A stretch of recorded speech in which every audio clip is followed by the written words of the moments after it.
Buenas tardes amigos, este es el programa Diálogos en Montonero. En el Perú se ha desatado una crisis política general, luego de la denuncia de los dos comandantes generales, del comandante general del Ejército, del comandante general de la FAP. Vamos a subrayar los cargos, la institución como tal que representa el cargo, luego de la denuncia de los dos generales, de los dos comandantes generales del Ejército y de la FAP, relevados intempestivamente por el presidente Castillo, denuncia acerca de presiones políticas para interferir en el cuadro de ascensos, en el cuadro de méritos de ascensos del Ejército y de la FAP. Luego de esta denuncia se ha desatado una crisis política general sin precedentes. La crisis política es tan explosiva que el ministro de Defensa, el señor Walter Ayala, se ha visto obligado a renunciar. El presidente Castillo le ha pedido la renuncia. Y la pregunta que surge luego de estos incidentes, antes de la pregunta vale señalar que en el Congreso se organizaba una interpelación y una inminente censura del ministro. Por eso señalamos que se vio obligado a renunciar. Pero luego de estos hechos, la pregunta que surge es, ¿cuánto afecta esto al presidente Castillo? Porque las denuncias tienen que ver con que el presidente Castillo supuestamente estaba presionando a través del ministro de Defensa o de sus asesores para interferir en el cuadro de ascensos de las Fuerzas Armadas. Si a esto le sumamos la tensión política general en la que está sumergido el país, luego de que el presidente Castillo anunciara la convocatoria de una asamblea constituyente, una tensión política general que ha parado 30 años de crecimiento, una tensión política general que no permite organizar políticas públicas y que el Estado y las instituciones se dediquen a la gobernabilidad, la situación es dramática, es realmente dramática. Bueno, para hablar del tema de los ascensos militares, el papel de las Fuerzas Armadas y la crisis política desatada, hemos convocado al almirante José Cueto, congresista del movimiento Renovación, quien ha tenido la gentileza de aceptar este diálogo. Buenas tardes, almirante, gracias por la conversación. Víctor Andrés, ¿cómo estás? Buenas tardes. Gracias por la llamada, a tus órdenes, y igual que tú, recontra preocupado, aunque ya personalmente ya se veía venir todos estos malos manejos, estas malas decisiones, estas no acciones, ¿no? Del gobierno, empezando por el señor Castillo, ¿no? Y ahora tratar de maltratar de esa manera a las Fuerzas Armadas, realmente inconcebible, ¿no? Y que no se debe permitir.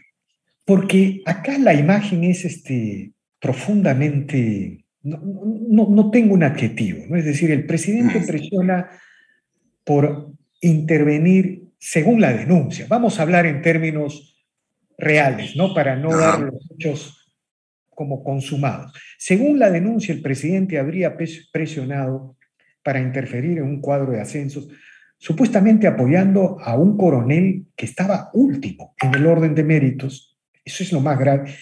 Y tiempo después los dos comandantes generales son relevados y ellos hacen esta denuncia.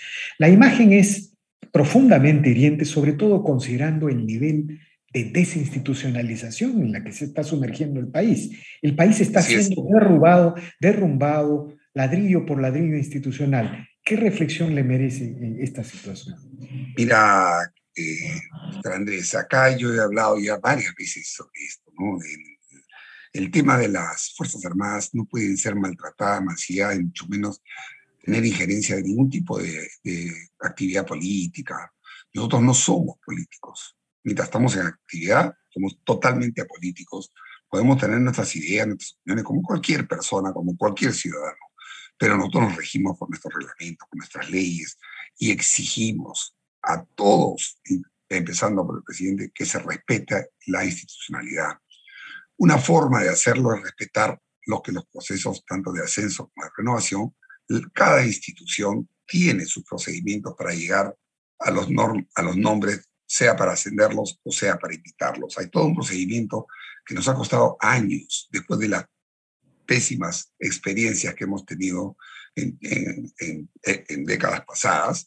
Entonces, nos hemos preocupado en estos últimos años, y yo hablo con conocimiento de causa porque he sido actor en el caso de la Marina, en trabajar en el Ministerio de Defensa para poder cambiar justamente no solo la ley de situación militar, sino también, sobre todo, las leyes de ascensos y renovaciones del personal, justamente para evitar, primero, que haya subjetividad, mucha subjetividad que antiguamente había, que podía permitir estos vaivenes de nombres, de que podías pasar a uno que estaba último por ahí, a primero, total de ascender al amigo, al familiar o a quien sea. Ahora no. Hace años de años que toda esta meritocracia se viene respetando. Podrán haber sus fallas, podrán ser perfectibles, seguramente, no, porque nada es perfecto. Pero sí lo que no se debe permitir es que haya ese tipo de injerencia de carácter político. Y el primero que debe entenderlo es el presidente. Y Ahora, después el ministro, y para eso tú pones, por eso el requerimiento siempre de nosotros, de que los ministros, no es como escucha uno que dice, solamente quieren poner a gente de derecha, como si tuviera algo que ver el color, derecha, izquierda, rojo, verde, no interesa.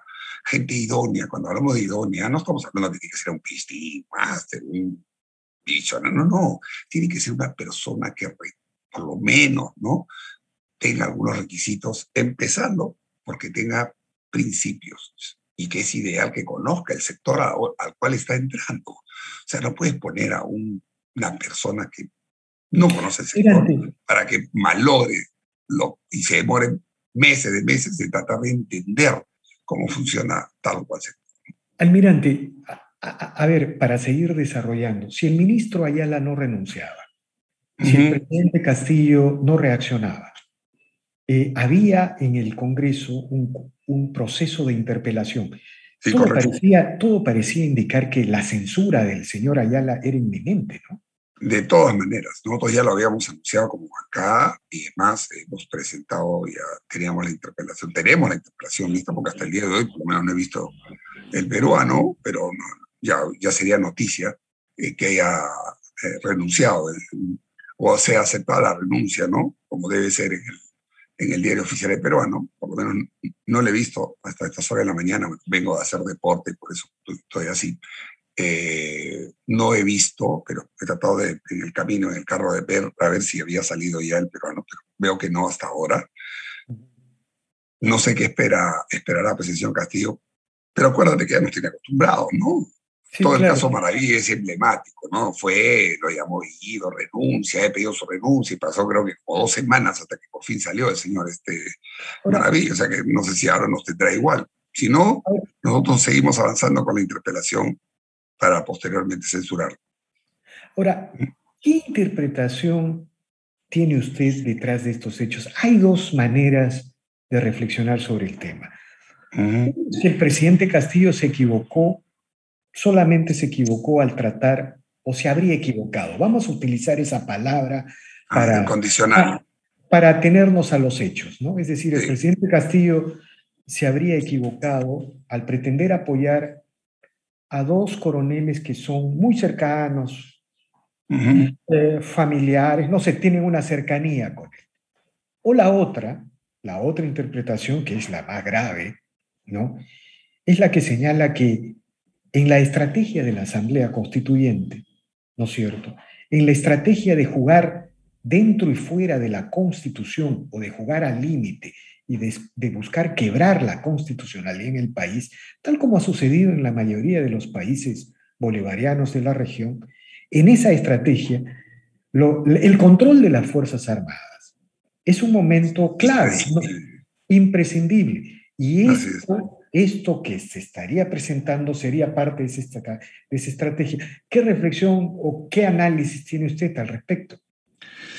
Efectivamente, y si tú has leído, que no tengo ninguna duda que lo has hecho, ¿no? Todos los checklists que habla el Foro de Sao Paulo, esta famosa prisa bolivariana que han ido pues, desde Cuba, Venezuela, ahora con lo que ha pasado en Nicaragua, ¿no? Bolivia, que ya desgraciadamente va camino al desastre, porque ni gas ya tiene, ¿no? Que dicho sea de paso, un paréntesis ahí, vamos a tener que ya hemos pedido que nos den qué acuerdos han firmado, porque hay muchos de ellos que deben afectar seguramente a la seguridad nacional y tienen que pasar necesariamente por el Congreso. Y cierro paréntesis ahí. Efectivamente, todo este checklist, dentro de los cuales uno, como tú bien lo has puesto, imprescindible para seguir en esta narrativa y lograr tener su asamblea constituyente, con lo cual le dan el control total, digamos, al totalitarismo, a la permanencia en el poder de sabe Dios cuántas decenas de años, ¿no? Porque para ellos pues tienen que seguir con lo que ha hecho Cuba, lo que ha hecho Chávez y Maduro. O sea, son totalmente trasnochados. No hay un solo país. Pero su interpretación, digamos, ¿qué móvil hay detrás de esto, cree usted? La Asamblea Constituyente. Sin lugar a dudas. No hay yo no tengo ninguna duda. Ese es el discurso, o sea, pueden cambiar, no nos distraen que si el ministro es tal o la ministra, o si tal cosa, o el director, o si la SUTRAM, que lo vierta. Todo eso para mí son distractivos mientras ellos sigan avanzando en lo principal. Preparar las masas, azuzar a la gente, agudizar las contradicciones y de pasadita, ¿no? Quebrar el único poder que la puede detener, que se llama el Congreso, que, oh maravilla, es justamente el representante del pueblo que ellos tanto se arrogan, ¿no? Como que ellos, la cúpula, ellos son el pueblo. Eso es todo su objetivo, hacia ahí van. Claro, usted ha señalado el Congreso, ¿no es cierto? Ha señalado la estrategia de la constituyente, el control institucional de los institutos. De las Fuerzas Armadas, de las Fuerzas Armadas, ¿no? Y luego menciona el Congreso. El Congreso le ha otorgado la confianza al gabinete de la señora Mirta Vázquez. Pero al parecer, digamos, en el caso de la interpelación y la censura del ministro Ayala, las cosas iban de todas maneras, al parecer. Así es. ¿Cuál es su impresión con respecto, digamos, el Congreso no comparte, las bancadas que forman esa mayoría republicana, no comparte esta evaluación, esta reflexión que usted ha planteado? Más bien ellos tienen la otra interpretación, que esto es simplemente una injerencia por asuntos locales, familiares, o de cercanías. Andrés, si tú tienes un objetivo de interferir, de maltratar, de pillar, de bajar toda la moral de la Fuerza Armada, tienes varias formas de hacerla. Esta es una. Que no te extrañe que de repente mañana, ¿no?, el señor Castillo nombra a un impresentable ministro de Defensa y volvamos a tener que meternos ahí o distraernos, sacarlo para que no sigan mancillando al general a la fuerza del orden. Mira, desde el señor Vizcarra, Sagasti peor, ni entró, empezó su maltrato a la Policía Nacional y siguen haciendo lo que les da la gana, sacando leyes. O sea, hay toda una parafernalia armada para tratar de hacer ese checklist que el Foro de Sao Paulo manda, ¿no? Todo lo que tienen que hacer, de los cuales efectivamente el primero, bueno, los más importantes es o desbaratar, desmantelar o simplemente humillar a las Fuerzas Armadas para ir ganando la adhesión de los que queden, de los que vean, por el motivo que fuera, por seguridad, porque le dan preventa, por lo que sea, tal cual pasó en los otros países de la órbita esta bolivariana. Eso es lo que están buscando. A mí me da la sensación de que como no han podido todavía hacerlo, porque ha salido al frente, ¿no?, estos dos excomandantes generales a hablar claramente de la interferencia, no solo del presidente, sino del mismo presidente, entonces han tenido que dar a un alto en el camino, como dice el señor Cerrón, ¿no? Un paso atrás para dar dos adelante. Por otro lado, se puede sostener, digamos, los contrarios a la posición de las Fuerzas Armadas, porque estamos viendo que se trata de una posición, de alguna manera. O sea, es una posición que parece ser, vamos a llamarlo así, institucional en las Fuerzas Armadas, porque son dos excomandantes generales que salen y se pronuncian políticamente, ¿no es cierto? Correcto. Una vez que están en el retiro. Que están en el retiro y se pronuncian políticamente. Pero todo parece indicar que la Fuerza Armada está asumiendo un papel diferente al que tenía en las últimas 2 décadas. No, ni para bien ni para mal, pero se nota una posición institucional. Por ejemplo, déjeme decirle lo siguiente. En el caso de la renuncia del ministro Béjar, que ofendió a la Marina, Ajá. La posición de la Marina fue institucional, ¿no? Así Fue es. institucional. Hubo un pronunciamiento público de la Marina. Esas Ujú, cosas no se veían, digamos, en las últimas 2 décadas. En ujú, este caso, si bien es cierto no hay un pronunciamiento público de los institutos castrenses, el hecho que 2 comandantes generales en la ceremonia de relevo del mando ujú. pronuncien este tipo de profesiones revela pues también una posición institucional de alguna manera de las Fuerzas Armadas. ¿Usted no cree que los enemigos o los críticos de esta posición institucional en algún momento señalen que las Fuerzas Armadas están asumiendo un papel deliberante? ¿Qué le respondería a este tipo de argumentaciones que se pueden desarrollar? A ver, mira, lo que sucede es que el tema tal cual está puesto en la Constitución de la no deliberancia, que viene desde las épocas, ¿no? De hace varios años atrás, que nació lo sabes perfectamente por ese historiador, el tema este de la Constitución francesa que fue adoptada y que vino primero por la no obediencia y después en la del 79 entró el famoso tema de la no deliberancia, producto de que veníamos de un gobierno militar y todo lo demás. Pero no deliberar, si uno se va a la esencia de la palabra deliberar, deliberar significa pensar. O sea, tú no le puedes pedir a nadie que no delibere, o sea, no piense, porque eso ni siquiera es un derecho humano. Tú tienes que pensar. La no deliberancia se entiende en temas de carácter políticos, como ahora. Ahora ha habido una injerencia política, está bien. Yo respeto, no comparto, pero respeto. Cuando pasó en la Marina, lo de la Marina, y me parece que está muy bien porque está mal interpretada la no deliberancia. La no deliberancia no significa que los militares o los comandantes no puedan opinar de un tema que es institucional.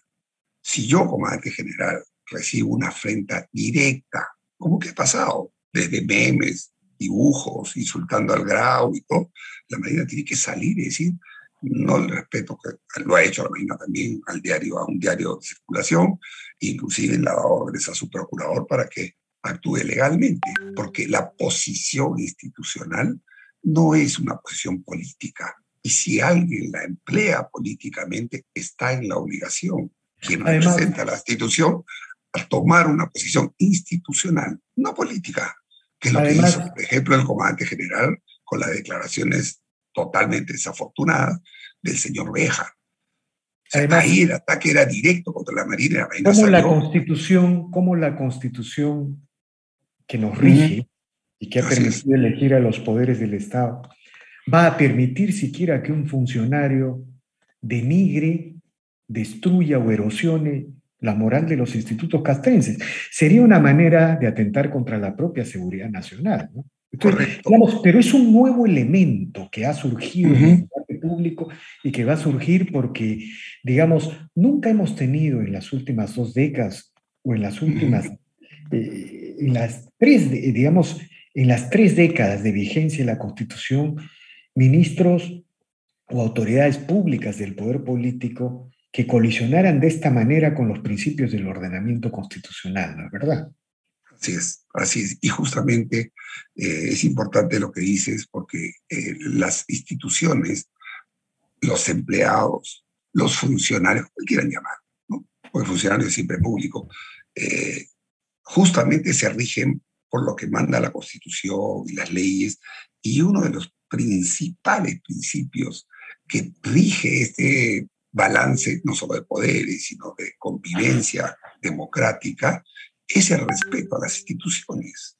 Entonces, no se puede permitir que cualquier persona, menos un empleado público o un funcionario, que el primero es el presidente, a través de quien sea, ministro, secretario general, ¿no? Trate de mancillar una institución en sus entrañas, en lo que la institución maneja y cuyo objetivo es justamente respetar no solo la institucionalidad, sino lo que es la Constitución, las leyes y sus reglamentos. Eso no se puede permitir.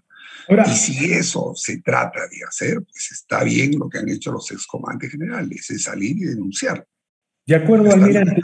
Ahora, déjeme preguntarle lo siguiente. ¿Cómo avisora usted el futuro del país en medio de este deterioro institucional general, ¿no? Es decir, es como si las instituciones estuvieran siendo bloqueadas desde adentro, ¿no?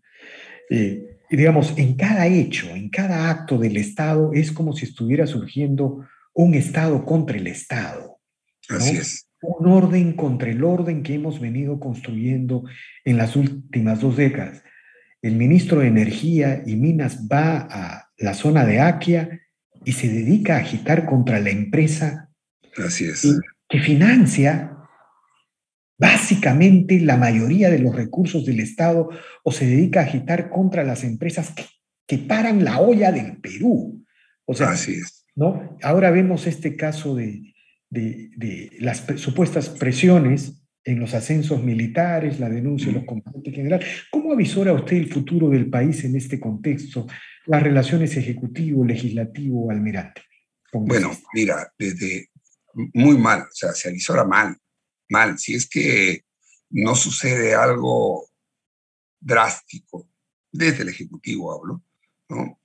Que realmente demuestre, cosa que yo dudo, que ha habido un cambio de rumbo, que el presidente se ha dado cuenta, repito, que yo no le creo, y haya un cambio y empiece a respetar las instituciones, empiece a poner gente por lo menos idónea en los cargos. Porque tú bien dices, no puede haber este tipo de ministros, pues que de una u otra manera, y eso que no has hablado todavía del ministro de Transportes, ¿no? Pero, o sea, no puede haber eso mientras el señor Castillo, que es el responsable principal de todo lo que está pasando, no tome conciencia y haga mea culpa y realmente diga, bueno, me he equivocado. Empecé Le mal comento algo, con le esto comento y algo sobre. arrancamos de nuevo. Si no, yo honradamente creo que poco a poco, con tantos disparos a los pies que se está haciendo el señor Castillo y su gente, esto no va a ir por buen camino. No va a ir por buen camino. Le comento una buena noticia. La Cancillería acaba de señalar que las elecciones en Nicaragua no son limpias, no son transparentes. Eso es Es una que, buena noticia en medio de esta sí, situación porque, digamos, rompe la política diplomática del eje bolivariano en América Latina, que es de respaldar a la dictadura en Nicaragua. bueno, y has visto que el primero en salir a despotricar del señor Maurto es el Fray Cerrón, ¿no? Porque él, pues para él, Nicaragua es el ejemplo de las elecciones, es lo que él quisiera hacer siempre acá en el Perú. Pero efectivamente, ¿no? Creo que, ya es una opinión personal, creo que el único que se salva dentro de todo este gabinete es el señor canciller, que tiene las cosas claras, ¿no? Ayer hemos estado reunidos con él varias horas en la Comisión de Inteligencia. Obviamente no puedo dar detalles de la reunión, pero no me extraña, no me extrañaría, mejor dicho, de que ya esté pensando, ¿no? Cerrado en compañía de sacarlo. Pero volviendo al tema, creo yo que es efectivamente una muy buena señal que le ha dado la Cancillería, ¿no? Entiendo yo, ¿no? Y ahora veo por qué salió Cerrón con su tuit diciendo que el partido no es el que Bueno, dirige y la el gran gobierno. señal, Imagínate, imagínate. y Sí, sí. congresista, y la gran señal que espera el Perú, para bien del Perú, para el bien de los pobres y para el bien del propio presidente Castillo, es que el presidente Castillo anuncie pues que ya no va a la Asamblea Constituyente, ¿no? Si No el solo presidente Castillo, eso, no sí, solo eso, sí, esa es una gran, sería una bueno, sería la maravillosa señal del idea. gran Yo soy el viraje. primero en retractarme en todo lo que estoy pensando, Claro, sería la pero no señal. se ve, no se ve, no se ve. Una cosa es para hablar del gobierno, ¿no? Una cosa es lo que dice cuando le entrevistan una vez cada 6 meses al señor Castillo, todo, ¿no? Todo tranquilo, dice sí, la unión, ¿no? Encima aprovecha un velorio para hablar de esas cosas, y al día siguiente se va a una plaza y vocifera y prácticamente dice, no, vamos a ir, la constituyente, no sé qué, este el otro. La misma Premier fue toda suavecita, pidió, sí, habló de su nuevo pacto social, para mí eso es la constituyente, y cuando le dieron la confianza, sí, si el pueblo quiere, vamos a cambiar. El mismo discurso, no ha cambiado nada, doctor Andrés, siguen con la posición confrontacional contra el Congreso, contra la ciudadanía, en lugar de estarse preocupando de que la gente tenga para comer, que las cosas empiecen a mejorar, que a la gente no le interesa. No debería ver todas las encuestas, señor, el gobierno.